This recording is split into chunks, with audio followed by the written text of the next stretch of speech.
Friday. You all know what that means, right? Surveillance news!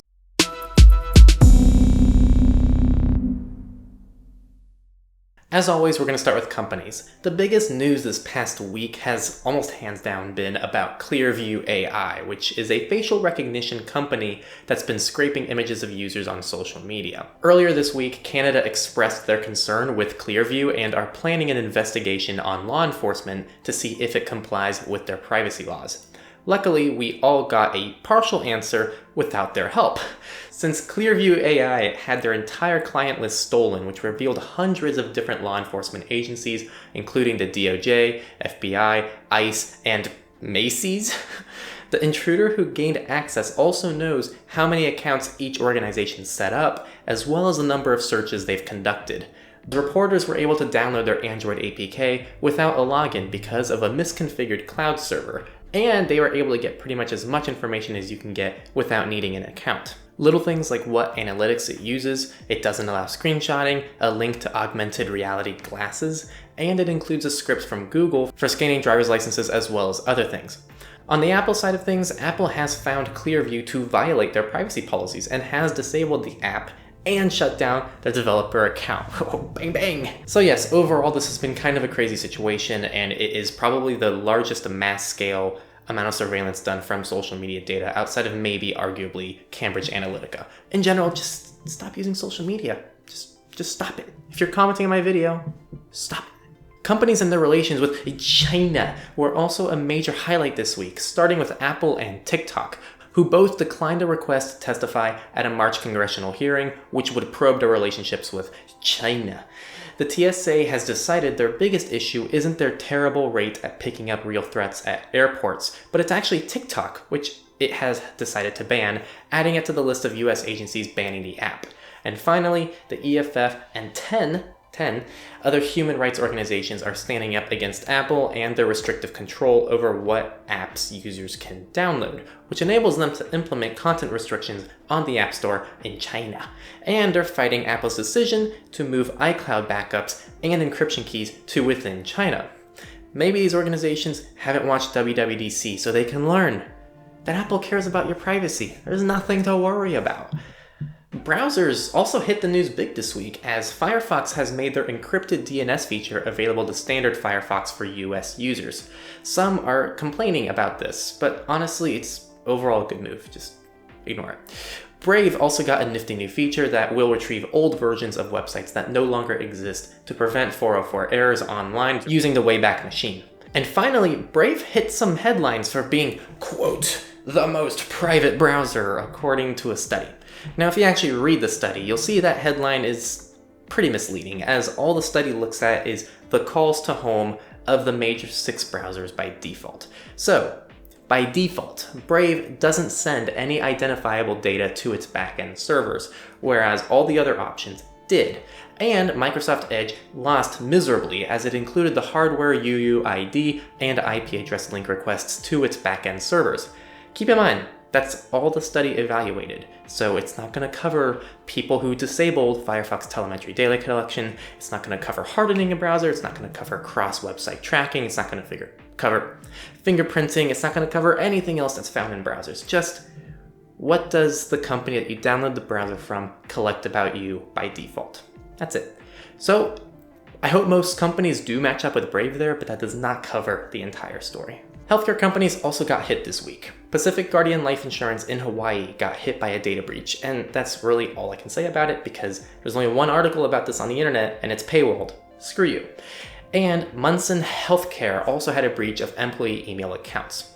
To wrap up companies, despite Samsung promising last week that weird 1.1 notification was harmless, it turns out it wasn't.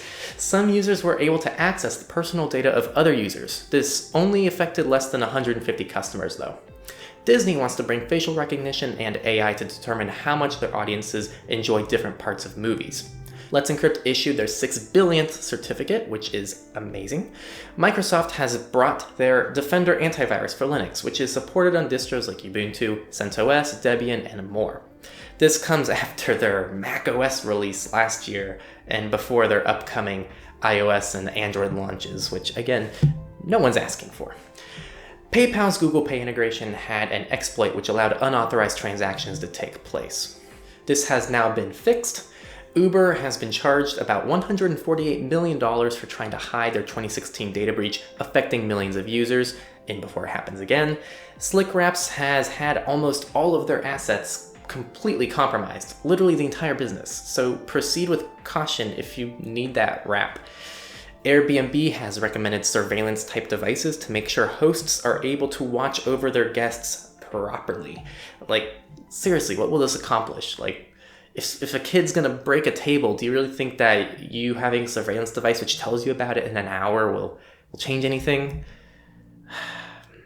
Onto research. At RSA, researchers found that billions of Wi-Fi devices left communications open to eavesdropping through a vulnerability on chips made by Cypress and Broadcom, who is owned by Cypress. So Cypress.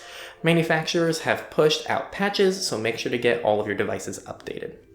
Researchers also found a vulnerability in LTE, which impacts all devices that utilize LTE. Through this vulnerability, it's possible to trick a smartphone into considering the radio is the base station and dupe the network into treating the radio as the mobile phone. Then, data packets can be manipulated to cause adverse effects, whatever that may look like for an attacker. Moving on, a new malware strain can extract and steal OTP codes generated in Google Authenticator, thanks to the Trojan Cerberus. Next up, if you need another reason to avoid free VPNs, as if there aren't a million already, well, major vulnerabilities in the top free VPNs in the Google Play Store allowed man-in-the-middle attacks that intercept communications between the user and VPN provider. Just stick with, like, free tiers on paid services for free VPNs. Just use Proton VPN and Windscribe, that's all you need. And the last research that came out of this week that has made news from the RSA conference is the Trifo Smart Vacuum has multiple security vulnerabilities which grant hackers access to the cameras. Something else in your home you probably shouldn't be using. Just don't use anything that has the word smart at the front of it. On the politics, the USA surveillance programs are definitely on the move this week. The New York Times found that an NSA agency system that analyzed logs of Americans' domestic phone calls and text messages, which cost $100 million, by the way, from 2015 and 2019 alone, yielded only a single, significant investigation for only a total of 2 DOS that generated information the FBI didn't already possess. House Democrats are working on a draft bill to amend the Patriot Act and limit the NSA's authority over the Call Details Record program, but it's believed coronavirus, for some reason, may be used as a tactic to prevent this from happening. On to actual incidents in the US. An unnamed natural gas facility was forced to shut down operations for 2 days because of a ransomware attack. And over in Alabama, a bill has found its way through legislature that could make it mandatory for healthcare providers to put your personal information into a statewide vaccine database through a company. And finally, in the US, there was quite a bit of positive news this week. A subcommittee is seeking information about Ring's relationships with police and local governments to hopefully see if this is even lawful. The FCC is set to fine 4 major mobile phone companies at least $200 million for that recent consumer real-time location data disclosures that were happening. And the NYPD has announced it will remove some non-convicts from its local DNA database, which will remove thousands of DNA profiles. The last political news of the week comes from the EU, where a leaked report shows EU police are planning a pan-European network of facial recognition databases. This would be an expansion of the already in place Prüm decision. So, yeah, spooky stuff. And the final category are, as always, the Misfits. The first Misfits are the kids, since 10 schools across the US are looking at installing location tracking company Inpixon's radio frequency scanners, which pick up Wi-Fi and Bluetooth signals from students' phones and track them with accuracy down to about 1 meter, like this much.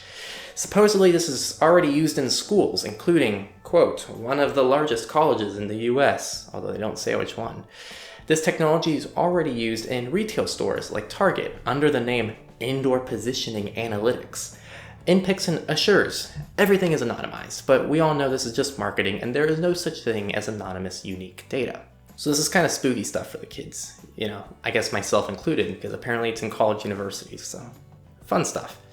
And our last article for the day is Shark Tank host Barbara lost almost $400,000 in an email phishing scam that tricked her staff.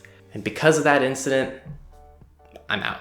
And that's it for the week. Thank you so much for watching. Make sure to join our communities. Shout out to The Bridge, which merges Telegram, Discord, and Matrix into one giant group chat. You can join any three in the description and you'll be able to communicate with the other two. Become a patron in our Patreon communities, where I just recently discovered I can do like Snapchat story things. Yeah, so if you want to see me just Snapchat story things, join that. If you want to learn how to protect yourself in our crazy world, make sure to watch Go Incognito. And also, don't forget to tune in next Friday for that week's news. Subscribe to see it right away. And if you comment first, you will win nothing. Thank you and goodbye.